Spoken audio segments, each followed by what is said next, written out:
have Blueprints of Mad King Ludwig, and this is not a roll and write version, but it looks like a roll and write version, but it's in a whole big box. It's like roll and write adjacent. It's a full game. Yeah. It is...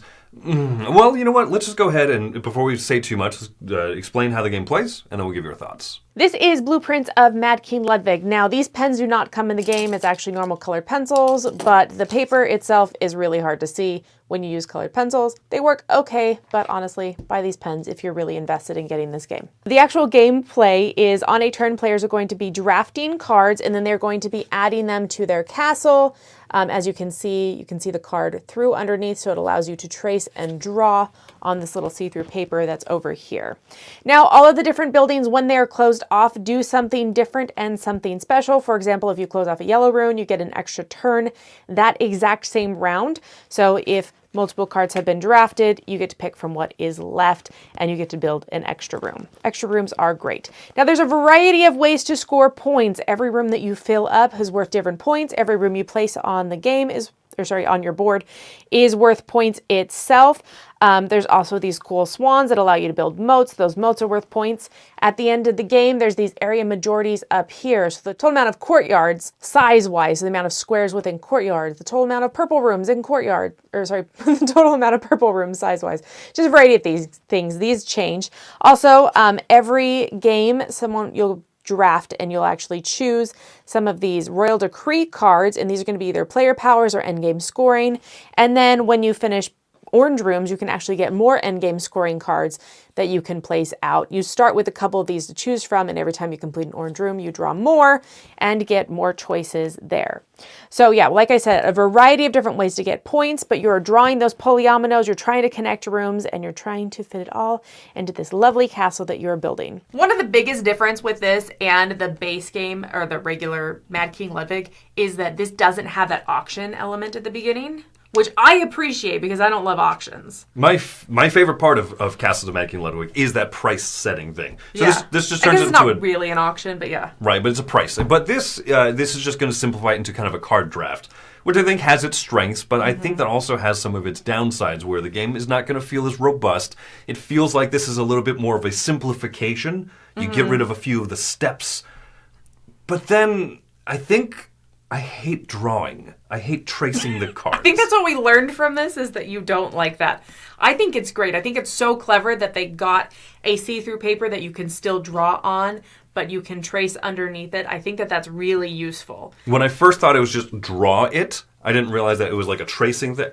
I would have given this game like a 3. Yeah, you can hold it up. You can see if it fits in your castle, because I have a pretty good eye for those things, and there's still a couple of those moments where I was like, how many squares over is this? Yeah. And how does it fit? Because there's a lot of diagonals and round stuff. So, but I enjoy drawing in games, and I think that that's a clever, fun part of it.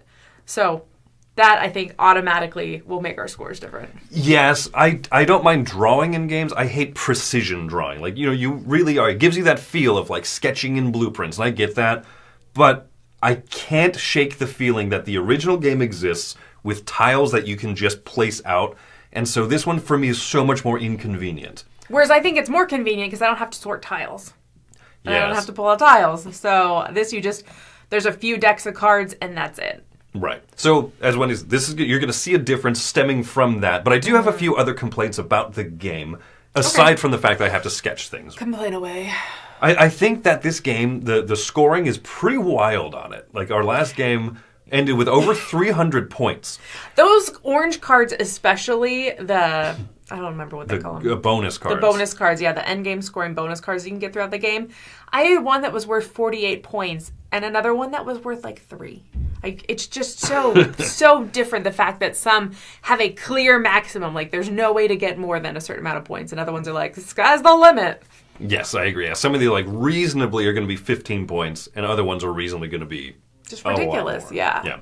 So I think that the scoring is swingy. There's a lot of scoring. There's a lot of bonuses. And because of the nature of sketching in this game, there are a lot of bonuses that deal with like moving things, erasing things, adding stuff in that create these extra finicky rules and exceptions to those rules that I don't think existed in the original game. And so I know that I'm coming from a place of didn't love the drawing aspect, and I have a lot of affinity for the original game. But I think that those complaints would exist even without those two factors. Like, there's a lot of just kind of weird timing questions, and the rulebook's not great. I think the rulebook is not great. I actually think it's clever the way that they figured out how to be able to move doors and those kind of things, because they specifically have the way to draw them so that you know that it is a moved door versus a added secret door. You mean secret passage. Like, I think that it's clever the way that they did it. Or eliminated door, those things, yeah. But I do agree the rulebook, it needs some wording help for sure. There's definitely things in there that it left us with questions that we were like, okay, how does the secret passage actually work? And then we had to flip through, find a different area. Yeah, so the play rate is almost great in it. It's good for the most part, so I really appreciate that. Yeah, I think that it's got some good parts. There's a couple timing things, like you had mentioned, how like some actions when you complete a room, you have to do that immediately. But then if everybody does that hypothetically, some people don't actually get to take that action. So there's a little bit of weird stuff with that. Yes. Okay, but on good notes, because I have good things to say about this, I enjoy, one, that there's not that closed price setting thing, because I'm terrible at setting prices. I enjoy the drawing aspect of it because I find that to be very zen and enjoyable. I also think that for me, the organizing the cards and getting it set up and going is quicker. And I enjoy this Mad King Ludwig aspect of the game. Like, I enjoy that polyomino stuff, and I feel like I get that all here that I got from the original game. Yeah, and I feel like it's just more work to get a similar type of feel. And I don't think the polyominoes are as fun in this game as they are in the original. So, I'm like I said, I'm not trying to compare it directly to the original 100%, but I can't not. This is the fourth game in the market of Mad King Ludwig in its name. Right. It's going to draw those comparisons. I have a comparable good that I can go to and play instead of this. Yeah. So score-wise, shockingly, I'm going to come in lower. I'm giving this one... I struggle between a 5 and a 6. I'm going to go ahead and give a 5.5, the easy way out, and say I don't want to come back to this game. But I don't think it's a bad game. I know it's just a bad fit for me, for what I want out of it. And I know that there's just another game around the corner that I can play that one instead, and that one's been around for like, a decade. Yeah. And it's a tried and true great game. This one feels like it's trying to be a simplified game. Oh, the rooms don't have special abilities, and instead, and there's no auction price setting thing. It's just a card draft. It's like simplified in some ways and then more convoluted in other ways. And I don't like the sacrifices made here and the extra things thrown in. So it's a 5.5 for me. Whereas, I'm happy with the things that are thrown in. I think that the actual gameplay of it is very clean for me. Once you get past the rule book and all that struggles, and once you get those new pens, because they're totally worth it. Just buy teacher pens. They're great for every roll and write game ever. Papermate? Yeah.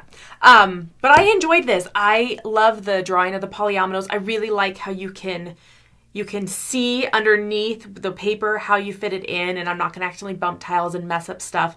So I think there's some really good aspects to this. I enjoy the way that the cards, when you draw them, they're worth points, but then they can be worth more points as you fill them in and complete the rooms. And I like the way the board expands. Like, there's some really cool stuff that goes on in here. So I'm going to give this a 7. I do think it has its flaws, especially the points. Like, you have to go in knowing that it could just be super lucky and swingy. But I find that the actual drawing aspect of it is enough fun that I'm okay with that. So. Yeah, but the color pencils don't show up great on the paper that's included with, and that once again, it puts me in a different, more annoyed place. Yeah, but I'm good with outlining, and so if you look at my pencil paper versus, they look way better than mine. Yes, yeah. So it's a little easier to see. Yeah, like I said, I think that'll affect your opinion of this game as well. I think it will. So there you go. That's Blue Pins of Mad King Ludwig.